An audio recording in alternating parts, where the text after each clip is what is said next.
Selamat pagi sahabat-sahabat Verbum Domini yang terkasih. Salam jumpa dan salam bertemu kembali dalam Renungan Verbum Domini. Sebelum kita bermenung bersama, mari kita mendengar dulu sabda Tuhan. Inilah Injil suci menurut Santo Yohanes.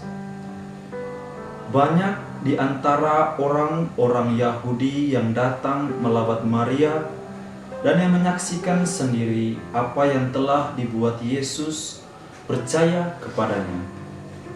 Tetapi ada yang pergi kepada orang-orang Farisi dan menceritakan kepada mereka apa yang telah dibuat Yesus itu.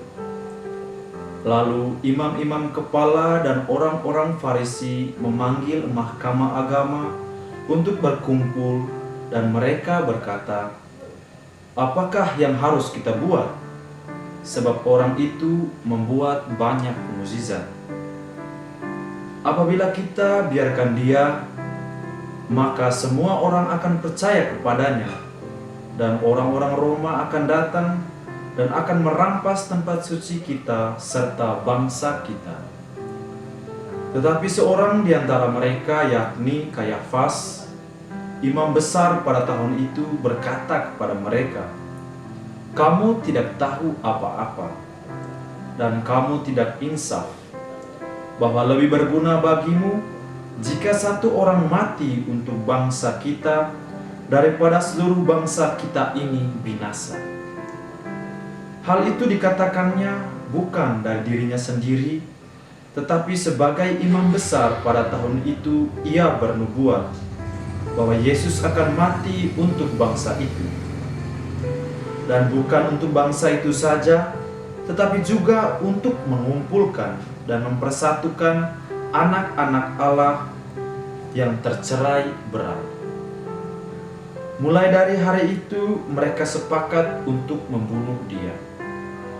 Karena itu Yesus tidak tampil lagi di muka umum di antara orang-orang Yahudi. Ia berangkat dari situ ke daerah dekat padang gurun, ke sebuah kota yang bernama Efraim. Dan di situ ia tinggal bersama-sama murid-muridnya. Pada waktu itu hari raya Paskah, orang Yahudi sudah dekat dan banyak orang dari negeri itu berangkat ke Yerusalem untuk menyucikan diri sebelum Paskah itu.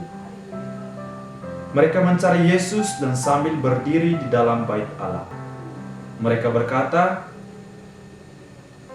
seorang kepada yang lain, "Bagaimana pendapatmu? Akan datang jugakah ia ke pesta?"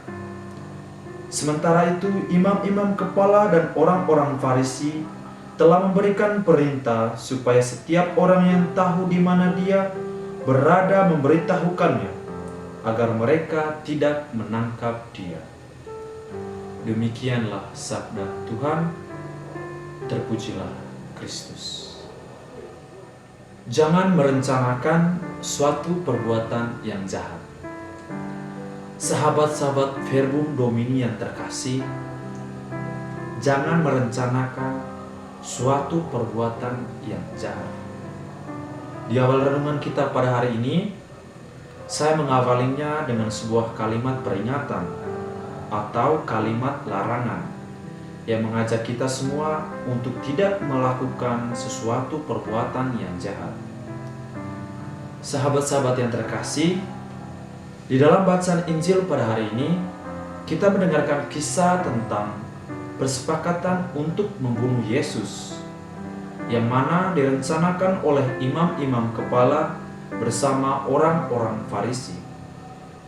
Dalam ayat 47 sampai 53 sangat jelas menunjukkan bahwa adanya perencanaan yang dilakukan oleh beberapa tokoh yang saya sebutkan tadi, yakni imam-imam kepala dan orang-orang Farisi.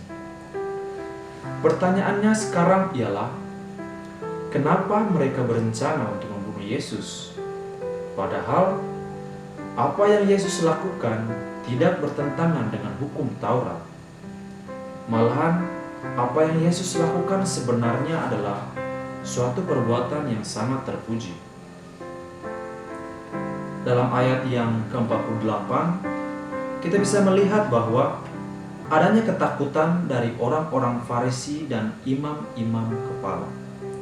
Mereka takut Yesus akan merampas tempat suci serta bangsa mereka, dan mereka juga takut jika banyak orang yang mulai percaya kepada Yesus.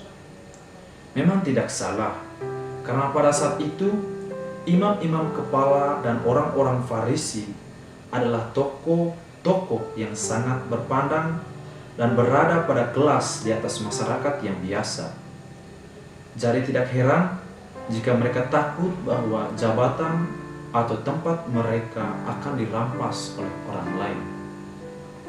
Saudara-saudaraku yang terkasih, kisah persepakatan untuk membunuh Yesus pada hari ini mengajarkan kita untuk menolak apa yang dilakukan oleh imam-imam kepala dan orang-orang Farisi. Karena perencanaan yang mereka rencanakan bersama adalah sebuah perencanaan yang membawa kita pada kesesatan.